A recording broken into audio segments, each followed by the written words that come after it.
Good evening, everybody. If you will, open your Bibles up to Joshua chapter 9. Joshua chapter 9. Just in the way of review, you'll remember that the children of Israel have crossed over into the Promised Land proper now. They've crossed the Jordan River. They've come to Gilgal. They attacked Jericho, were successful at Jericho, went up to the village of Ai, and were not successful. Why were they not successful there? There was sin in the camp. Did they deal with the sin in the camp when they learned about it? Yes, they did. And so then they went back and fought against Ai again. How did it go this time? Very well. And then the next thing that we read about is they go up to Shechem and they renew the covenant at Shechem. So where we're at right now is the children of Israel are finally fulfilling the quest that they started when they left Egypt, and actually the promise that God had given even way before that. And things are going well for them right now. In other words, we've got this hiccup with Achan and his sin, but they deal with it very promptly and speedily. There were no excuses made. There was no diverting around. They continue on. They go up to Shechem. They renew the covenant. Things are going well. What we're going to see in tonight's lesson is when things are going well, how amazing it is what God's able to do with His people. And I think maybe tonight's lesson in some ways is maybe some of the most impressive. We think about the walls of Jericho falling, and that's probably the most well-known story of the conquest. But to me, the events that happen in tonight's lesson are incredible. And they're just mentioned in passing. But they're truly awesome in that regard.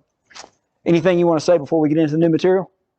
As long as they're doing it God's way. That's right. Things are going well. That makes all the difference in the world. Anybody else have anything before we move into the new material? Okay, so last we see them, they're up at Shechem. We are going to find out that they move back down because the next place we're going to see them is Gilgal. I have a question here, and really the only reason I have a question is because scholars have a question. And so I think, well, they must know something that I don't know. It just mentions Gilgal. The last Gilgal we saw them at was right below Jericho.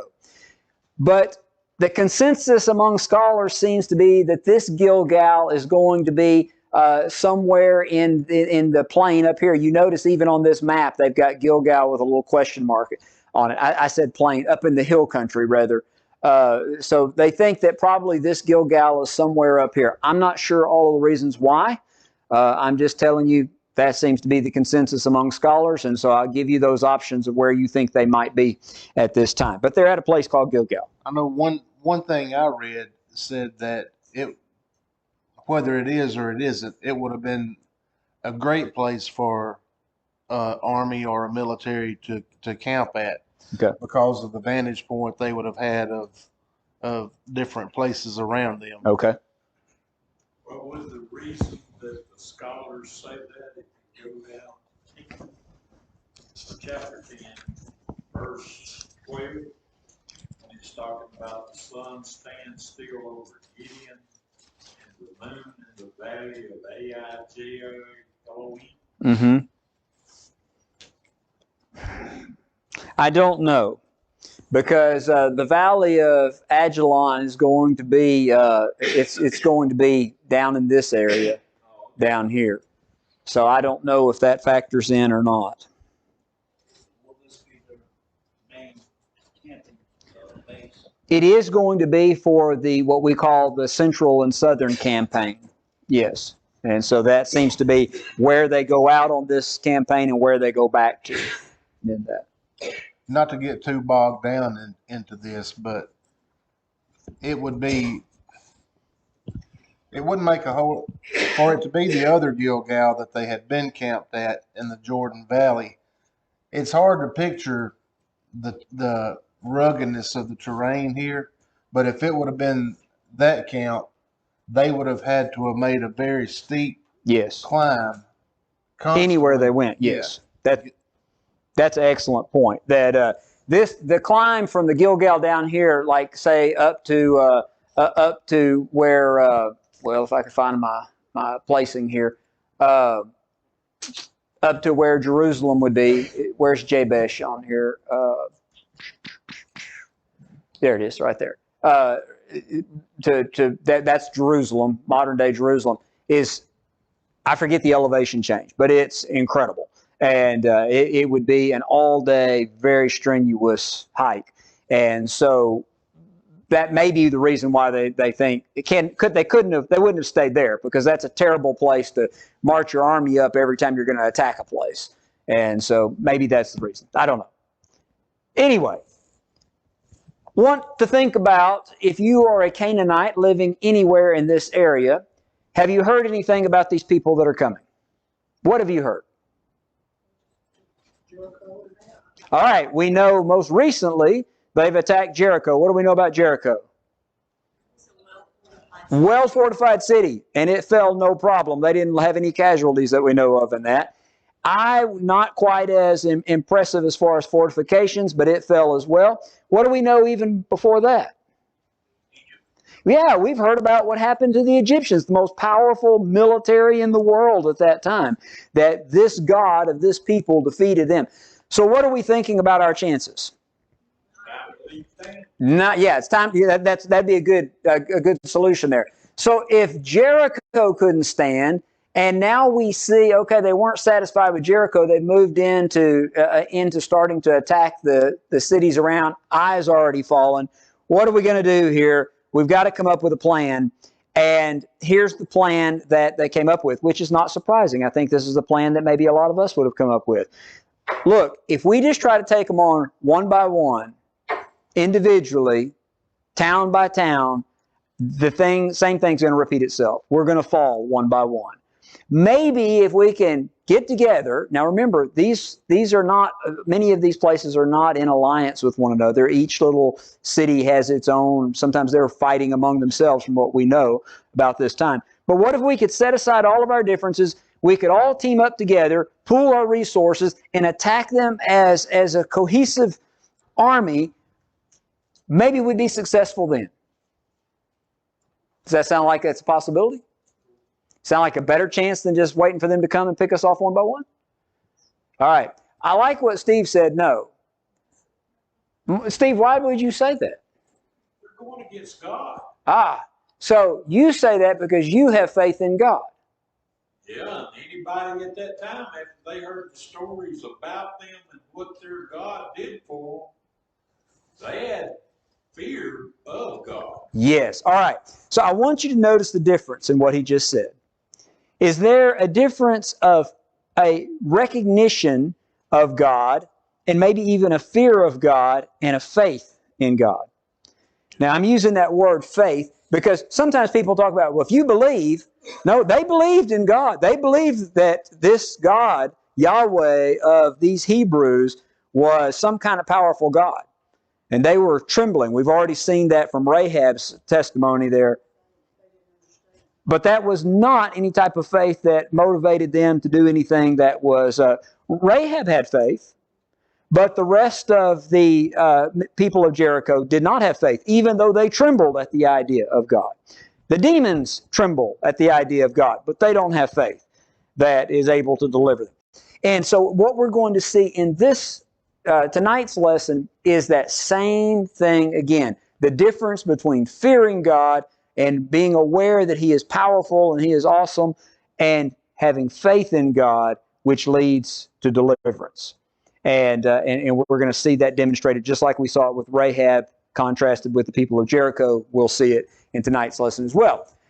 But what we're going to see first of all is we're going to see the Canaanites try to band together and are going to attack God's people as a unit in hope of defeating Him. Have the ungodly throughout divine history, have the ungodly typically tried to do that? To some degree. To some degree. Psalm 2. What does Psalm 2 talk about? The nation's rage. And they get the idea, we will not submit to God, we'll band together and we will defeat His plan. And ultimately, how was that carried out? Yeah, that was the ultimate outcome. How did they try to do that? They tried to make alliances with even their enemies to accomplish the goal. But when they go against God, they ain't got a chance. Right. So the fulfillment of that in the New Testament is when they kill the Messiah. When the Jews and the Romans, when they work together and they end up killing the Messiah, and even in that, they lose in that. So all I want to show you is that seems to be our mindset many times, is I don't like this. I don't like God's plan here. I don't want to submit to God in this. I don't want to lose my privileges and freedoms. Maybe if I can get enough other people to agree with me and we can oppose God together, that somehow that'll make a difference. It never has in the past. And it won't. It won't. Pharaoh, yeah. All right. That's another example. That's right. Yes. That's what Psalm 2 says. That's right. He laughs. So God sees these Canaanites saying, hey, let's get together. If we'll all join forces together, we can stop this, God. No, that won't work. You could take all of the great empires of the world combined, put them all together, and they would not be able to defeat him. That's right. And the last part of Psalms 2, verse 12, blessed are they that put their trust in him. Very good. So really what we're going to see tonight is we're going to see a fulfillment of Psalm 2. That wasn't the application that Psalm 2 had in mind, but it is applicable to what's being said. Well, you go all the way back to Nimrod. He gathered all the people to build a tower. God looked down at it, change your language. Yeah. I mean, he could still do that at any time and give another language that we ain't even know about. Sure. That's right. That is, the Tower of Babel is a good example of that. Okay, Colby, do you mind reading verses 1 and 2?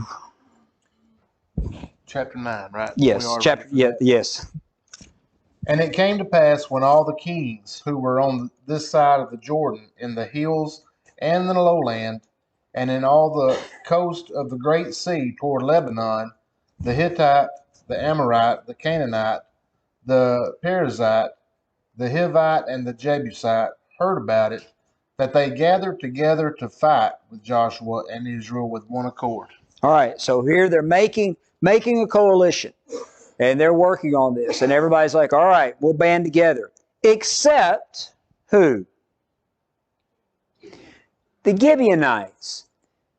And they're looking at this, and they're thinking about this, and they arrive at the conclusion that Steve mentioned, and that is, I don't think this is going to work. I don't think it matters how many people and how big our army is. I don't think this is going to work. We've got to come up with another plan.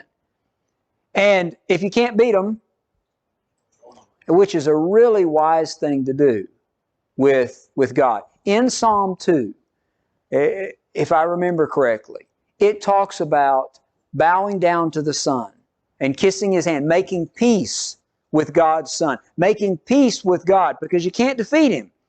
And so make peace with him. And that's what the Gibeonites are going to do. However, they know something. They've done their homework. And they know that, are the Israelites supposed to make peace with the people of the land? They're not supposed to make any covenants with it. And so what verse 3 says, or verse 4 says, is they worked craftily. How did they work craftily? It looked like they come from a long way. Their clothes wore out, their sacks of food was about to fall apart, their bottle of wines was about to bust. So that it appeared that they had come from way far off. Outside of the land, yeah. So, they were not supposed to make covenants with the people of the land. And even before that, Steve's exactly right, but even before that, what's impressive to me is they knew the law.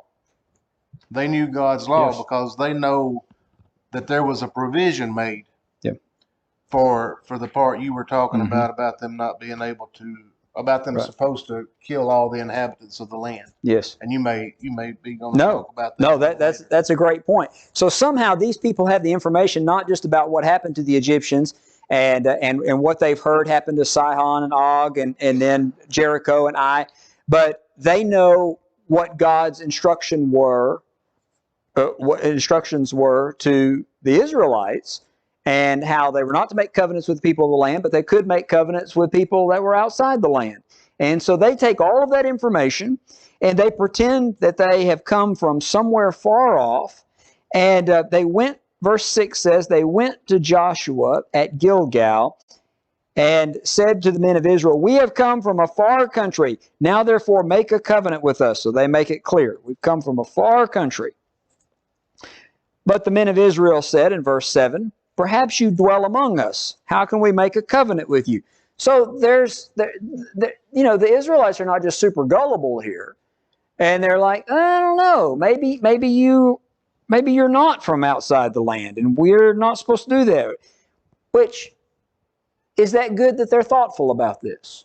Yeah, but they forgot to do one of No, don't get ahead of me, Steve. You keep doing that. You got to stay with the text here. Don't jump ahead. That's right. But are they mindful of God's law?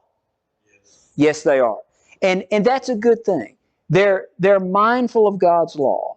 That comes to mind first. I don't know if we should do this or not because God's law said we're not to make any covenants with the people of the land. Now, they're even a little skeptical. What if you're from around here? But verse 9, Colby, you mind reading verse 9 through 13? So they said to him, from a very far country your servants have come, because of the name of the Lord your God. For we have heard of his fame, and all that he did in Egypt, and all that he did to the 2 kings of the Amorites who were beyond the Jordan, to Sihon king of Heshbon, and Og king of Bashan, who was at Ashtaroth. Therefore our elders and all the inhabitants of our country spoke to us, saying, take provisions with you for the journey, and go to meet them, and say to them, we are your servants. Now therefore make a covenant with us. This bread of ours we took hot for our provision from our houses on the day that we departed to come to you. But now look, it is dry and moldy. And these wineskins which we filled were new, and see, they are torn. And these our garments and our sandals have become old because of the very long journey. Now, all of this evidence is laid out before them, and they're able to see it. What would you think if you're standing there and you're looking at this, and they're telling you, no, we're not from around here? You can tell how far of a journey we've had. What are you thinking? I mean, everything points to that fact. Now, verse 14. Steve, this is what I believe where you were going with this. Verse 14. Israel took some of their provisions. In other words, they observed it. But what did they not do, Steve? They didn't ask the counsel of God. If you were standing there looking at this, would you feel like you needed to ask the counsel of God? Yes. I mean, they've done messed up in the past that they should have asked God, and it cost different ones' lives. So, if God's telling you He's going to be with you, and He said, if you ever need anything, come to me. And Joshua did, but it was after the fact that something had already happened. But if he'd done it before he signed the agreement, God would have told him, these people just right over there. Yeah. What were you going to say, Sherry? I said that. Yeah. It's like today. You see something, you want it, you don't take time to pray about it, you go get it, and it's not what it needs to be in your life. Yeah. And that's just like, I probably would have done the same thing. Oh yes, you've come very far, and not ask them. So what you're saying is, I think about this account a lot, because how many times do I see something and I look and I think, well, this is a no-brainer. Of course this is a good deal. I'm going to buy it. Of course this is the right thing to do. Why? And it doesn't even cross my mind. Why would I need to talk to God about this? It's obvious what the situation is, and I do it. And I think about this a lot. Ooh, I at least should have asked and thought about talking to God about this, but it just seemed like a no-brainer to me, and I went with it. And I think that's what they're doing here. And we see the situation here, I don't always see it in my life. Were you going to say something? I was. I think you've made the point before going through this that God does at times give us the liberty to and want us to use our own judgment Yes. in some things. But when it comes to big decisions like this, Yes. we need to go to Him. And like Sherry said, we do this all the time. Yeah, I do. I do. And this is a very good, it's a troubling story for me because I see how often I do the same thing that they did. But it's a very helpful story to me in that. Yeah. Right. That's exactly right. And I want you to think about how God may have answered them on this. As we'll come back to that in just a second. But they didn't ask. And so verse 15 said, Joshua made peace with them and made a covenant with them to let them live. And the rulers of the congregation swore to them. And so the covenant's made. Their word has been given. And by the way, I want you to notice, you noticed this in the law last quarter when you studied, when you give your word, when you give a vow, is it important that you keep it? Yes, God's very serious about that. They vow this, but verse 16 says, at the end of 3 days, after they made a covenant, they heard that they were neighbors who dwelt near them. And as a matter of fact, if they are up, I lost Gilgal again. If they're up here at Gilgal, Gibeon is right here. It's a very short, matter of fact, they're able to make the march in one night there. And so it's a very short distance, and they find out they're neighbors. After just 3 days, they find out, oh, these people are neighbors. Now, how would you feel if you're the Israelites? I messed up. Foolish. But did you have all the facts? No, you didn't have all the facts. And so how can you be held to blame for that? And as a matter of fact, what would you be thinking at this point about your agreement, your covenant? You gotta still keep it because of what the Word of God said. Interesting. See, because what I would think is, I don't have to keep that. They lied to me. This wasn't a fair agreement. They purposely deceived me in this. That's not how they felt about it. And Steve, going to your point, they felt because they gave their word, they swore an oath, they made a covenant, that they were to honor that oath and covenant. And they did. They did honor that. How did the children of Israel feel about this when they found out that their leaders had made this agreement? Yeah, they were not happy. They're like, what are you guys doing? And so the rulers have to come to the people in verse 19 and say, we have sworn to them by the Lord God of Israel, now therefore we may not touch them. This we will do to them, verse 20. We will let them live, lest the wrath be upon us because of the oath which we have sworn to them. And the rulers said to them, let them live, but let them be woodcutters and water carriers for all the congregation, as the rulers had promised. And so Joshua called for them in verse 22, and he spoke to them, saying, you have deceived us, saying, we are very far from you when you dwell near us. Now, therefore, you are cursed, and none of you shall be freed from being slaves, woodcutters, and water carriers for the house of God, for my God. And so, you're going to be our slaves in this. Water carriers and woodcutters, easy work? No, not easy work. Particularly, what would they be doing it for? Yes, the tabernacle. And so think about all the wood that's necessary, all the washing that's necessary there. There's a lot of water and wood. But if you look at the other side, if they wasn't woodcutters and water carriers, they'd be dead in the ground. He says that they're cursed in this. In a way, though, they're getting to serve. Yeah, but I know. That's exactly right. They slaughtered all of them. But let's just take it and say that they could live. But which would you rather do? Just exist and have a pretty peaceable, easy life, or would you rather have hard work in the service of the Lord?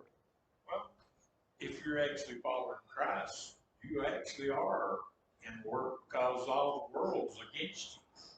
But do you see that these people actually ended up with a closer connection with Jehovah God than many of the Israelites even had in that regard?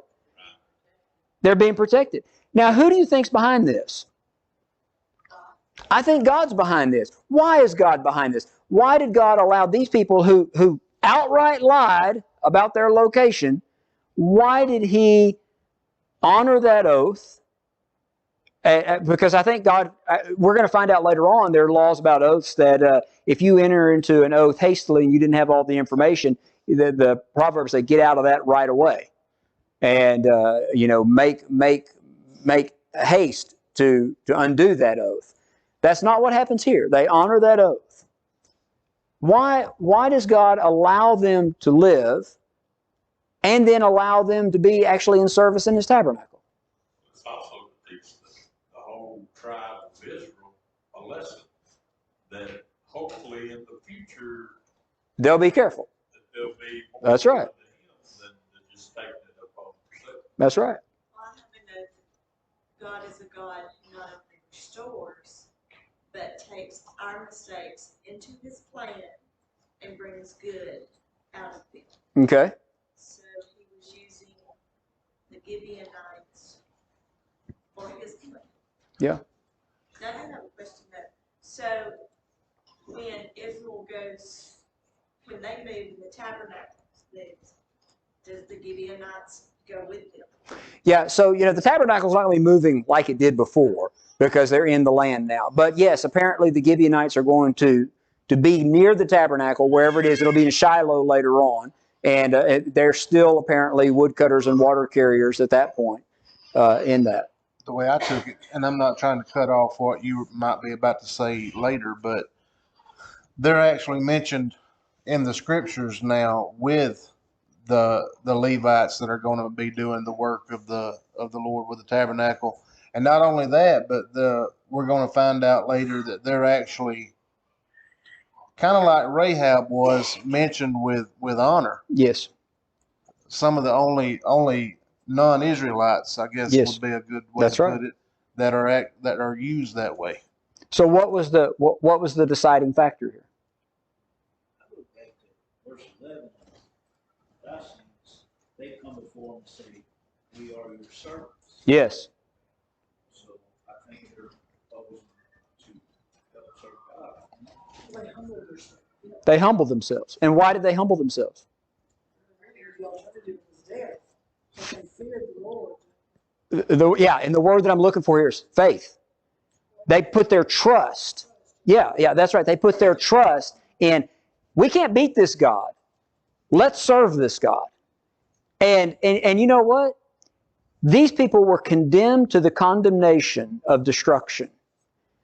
They turned, they repented, changed their thinking, and said, we want to serve this God. And God said, I'll make provisions for you to serve me. You think at first they were just trying to trick them so they'd leave. And then they kind of said, okay. I think so. I mean, here's the thing. It's like Rahab, her faith is particularly mentioned in the New Testament. And you can say, well, she was just trying to spare her life. Well, yes, but it's just like, how many of you became Christians just to spare your soul? Probably a lot of us. And hopefully that developed into a deeper love and commitment than just, I'm afraid of going to hell. But that's being afraid to go to hell is an okay motivation. And being afraid to be on the wrong side of God's wrath is an okay motivation for these people as well. Were you going to say more? I was going to say, after they realized how close they could have came, they humbled themselves and they said, we're here to do what we need to do with us. Yes, that's right. Very good. And it said they were with them to this day. Yes, So obviously God allowed it. that's right. They saved their own life. Yes. When they were instructed to be slaves for them, they could have just as easily rebelled against them and said, no, we're not going to do that. But like you said, it seems that they humbled themselves and said, no, we'll do it. Yes, that's right. All these other kings that were going to battle against them, you see what their fate's going to be. Yes, And this group took the chance. that's right. So Rahab and the Gibeonites are two wonderful stories that show us something about God's character of those that were condemned to death, but even at the moment of, very close to the moment of their destruction, they saw their situation, realized that God was their only hope, turned to God. And our God is such a merciful God that He extended mercy to them and used them in His plan. And that's a beautiful picture to me. And so sometimes people talk about the God of the Old Testament was just a God of wrath. He wasn't a God of mercy. And that's just so far from the truth. And we see His mercy, and we see His mercy not just extended to the Israelites, but to the pagans as well, when they were willing to turn. And so I really find those two stories fascinating for that reason. So as you were saying, verse 24 and 25, they answer Joshua and they say, well, because we were certainly told. Oh, I want to go back and mention something. Did you notice that when they were giving their reason for coming and wanting to make peace, in verse 9, it says, for we come from a very far country, your servants have come because of the name of the Lord your God, for we heard of His fame and all that He did in Egypt and all that He did to the two kings of the Amorites who were beyond the Jordan, to Sihon king of Heshbon and Og king of Bashan, who is in Asheroth. But now I want you to notice, go back up to verse 3. When the inhabitants of Gibeon heard what Joshua did to Jericho and Ai. But when they come and talk to Joshua, they don't mention Jericho. Why not? It's too close. It'd give them away. It'd give them away, because if they left from a far country, those events wouldn't have happened yet. And so they couldn't say, we heard about that, they'd give them away. And so they did act very craftily, didn't they? They thought this through in the way.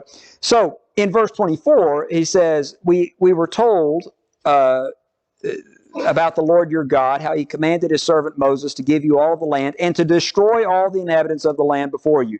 Therefore, we were very much afraid for our lives because of you, and we have done this thing. So here's our reason in that. Now, here we are in your hands. Do with us as seems good and right to you to do to us. And so Karen was talking about that humility that they have here.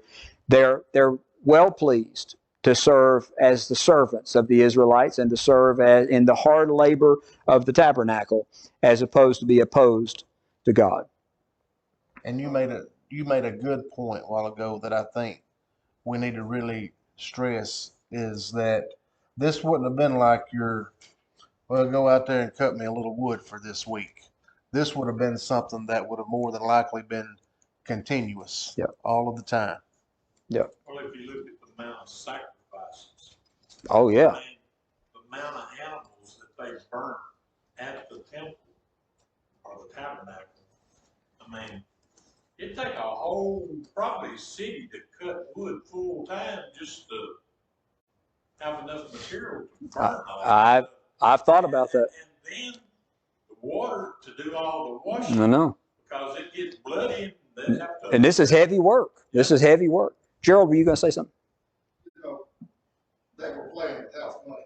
They had nothing to lose, everything to gain. Yeah. I mean, because if they don't go through this, they're going to be destroyed. Yeah. But on the flip side, did Joshua make a rash decision? Yes. He did. And I think Sherry was reading from one of her notes how God's able to use. That was a mistake on Joshua's part. God used that mistake for His purposes. So I asked you earlier, what would have God said if Joshua would have said, before we proceed any further, we need to go and talk to the Lord about this? What would have God said? Any ideas? Well, He could have said, no, wipe them out. He could have. Do you think He would have, based upon what we see here? No. I don't think so either. So, well, here's what I think we can say about God's character. It says in the Bible to be silent. Silence and speak when actually the word says it. So hypothetically, anything could happen. That's right. You cannot judge what God's going to do. So, with this, though, they were to ask. You agree with that? And God would have given an answer. And as Sherry said, He could have said wipe them out, because that's what the instruction had already been. Could God make an exception in this case? Yes, He could. Why? He's God. That's exactly right. And so we look at this and we say, well, if they would have asked, they would have been wiped out. Not necessarily. Not necessarily. And so Rahab was supposed to. Required them to become Jews. Yes. Right. That sort of stuff. Yeah. That would have been an easy Yep. way of assimilating. Yep. Which I don't know that they weren't. I don't know. That's not specified, but I don't know that they weren't. God dwells in these people's hearts. Yes, that's right. And not to be overly simplistic here, but it was also a good way to get Joshua and his people some help. Yeah, that's right. It worked out well for them. Sure did. All right. Go ahead. This is where we get the saying, looks can be deceiving. Yes, that's very true. All right, let's move on into chapter 10 now. It came to pass when Adonizedek of Jerusalem. What's Jerusalem called at this time? It's not called Jerusalem. This is being read back into it. I mentioned it earlier. Jebus. Yeah, Jebus right here. And so this was an important stronghold at this point. Adonizedek, king of Jerusalem, when he had heard about all that had happened, he decides, and he hears about the Gibeonites, how they had made peace with Israel.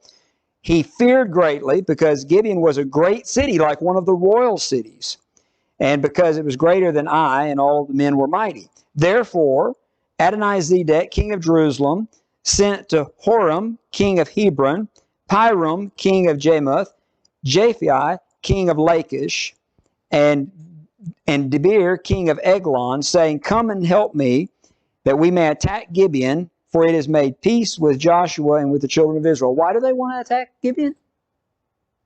Because they're joined with the Israelites, and if they take them out without the Israelites, then that'd be less for them to have to fight. That's right. And you've got a problem here. They're trying to get a coalition of all of the Canaanite cities, and here you've got one defecting already. We got to put a stop to this. And so they decide to go and attack. When the men of Gibeon hear that they're about to be attacked by the coalition of these, let me go ahead and put these over. There's Jabesh, Jerusalem, Hebron, and you got Jarmuth, and Lachish, and Eglon, which we don't know the exact location of Eglon down here. And so basically this whole southern area, these are major cities there, and they're going to go up and they're going to attack Gibeon up there. Gibeonites hear this is going to happen. What do? Yes, they call Joshua and say, "Hey, you made a covenant with us. We're with you now. We need help. We're in trouble." And so, "Do not forsake your servants," verse 6, "come to us quickly and help us. All the king of the Amorites who dwell in the mountains have gathered together against us."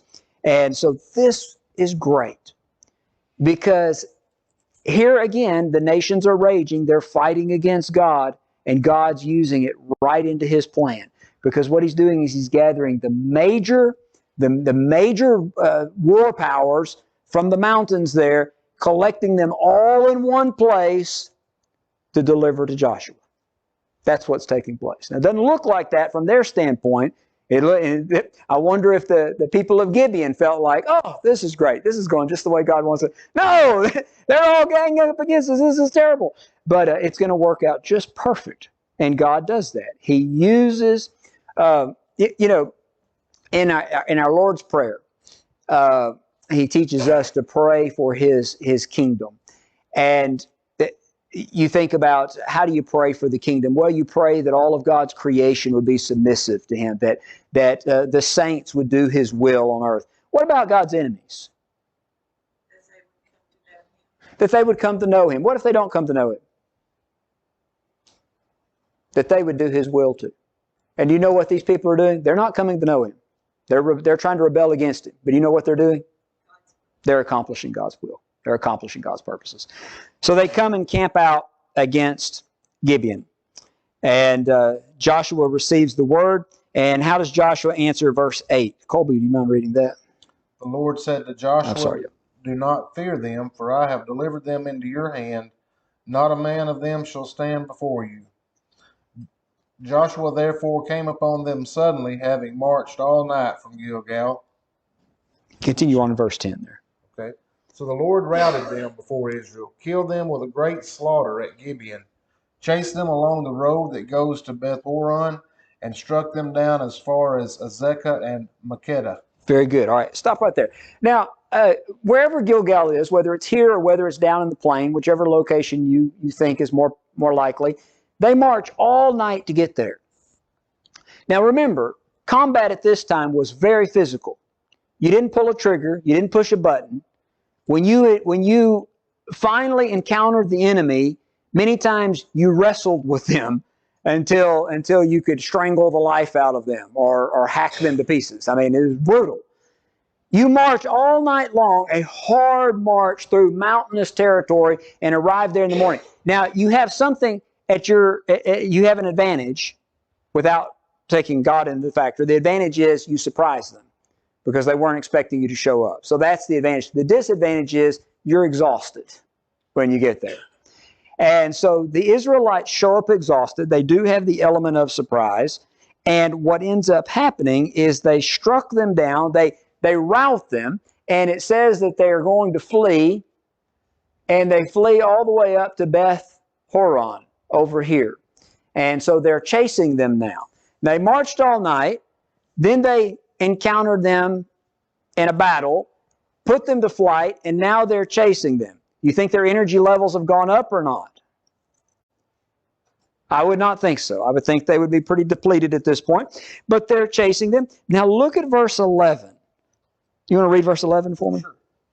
And it happened, as they fled before Israel and were on the descent of Beth Horon, that the Lord cast down large hailstones from heaven on them as far as Azekah, and they died. There were more who died from the hailstones than the children of Israel killed with the sword. So, God made some promises before they went into the land that He would send hornets to drive out, and we wonder, well, is that just kind of superlatives? Is that just hyperbolic language there? Well, here's a situation where they're fleeing and God causes a storm with hailstones large enough to kill people, to rain down on them, and wipe out more of them that way than the Israelites have killed in battle. God is definitely fighting for them. So they're continuing to flee. And then look at verse 12. Then Joshua spoke to the Lord in the day when the Lord delivered up the Amorites before the children of Israel. And he said in the sight of Israel, Sun, stand still over Gibeon, and moon in the valley of Ajalon. And so what happens, verse 13? So the sun stood still, and the moon stopped, till the people had revenge upon their enemies. Now, parting the Red Sea is pretty cool. Stopping the rotation of the earth. Wow. Wow. And what caused God to do this? Give them time to complete their war. What caused it? So they can carry out His will. Right, but what caused it? A man's prayer. What caused God to do this? A man's prayer. A man said, God, we need help. Give us time to be able to really defeat. We've got these guys here. We've got them on the run. We need more daylight. Give us more daylight. And God says, all right. You want a definition of a miracle? People use that term all the time, and I understand why. It was a miracle that this happened, it was a miracle that happened. But a good definition of a miracle is when God supersedes natural law. Stopping the rotation of the earth is a miracle. Well, not only did He stop the earth, all the planets stopped. I don't know all the way they work, but Why I'm saying that is here the past 5 years, the science, astronomy of keeping track of time of all the planets through, it's actually recorded when they actually deal with all that of the stars and stuff, that this actually happened, and it's logged in the astro planet movement that's been talked about for about, I guess, the past 10 years. So this has been proven fact. So I want you to think about something here. Things stop for how long? About the space of a whole day. Now, these guys have marched all night. They've attacked in the morning. They've already fought for the better part of a day. And now they have a whole nother day of daylight to fight and to chase. How are they still going? Strength of God. I would say so. So I would say we have another miracle there. The hailstones, the stopping of the sun from moving in the sky, the pursuit of this, that they're able to carry this out. And the enemy on the other side would have been, they were hurrying to get to somewhere to hide. It's almost dark. Yeah. We're going to be all right. No, why is it not getting dark? And this just goes on and on and on. Oh, this is an incredible display of God keeping His promises to help the people. Now, we started off this lesson by saying, how are the people doing in their relationship with God right now? And how's it going for them? It's going great. And we see that merge together here very well. We didn't get as far as we needed to. We'll pick up next time in the latter verse 14 and 15 there and continue on with this story. Thank you for your good attention and comments. Thanks for watching. If you found this video to be beneficial, please follow us on Facebook or subscribe to our YouTube channel. Feel free to share it with others that you feel like may benefit from it. If you need to contact us, please contact us via email at quinn.church@yahoo.com. Also, if you're in the area, we would love for you to come visit with us at one of our assemblies. Have a good day.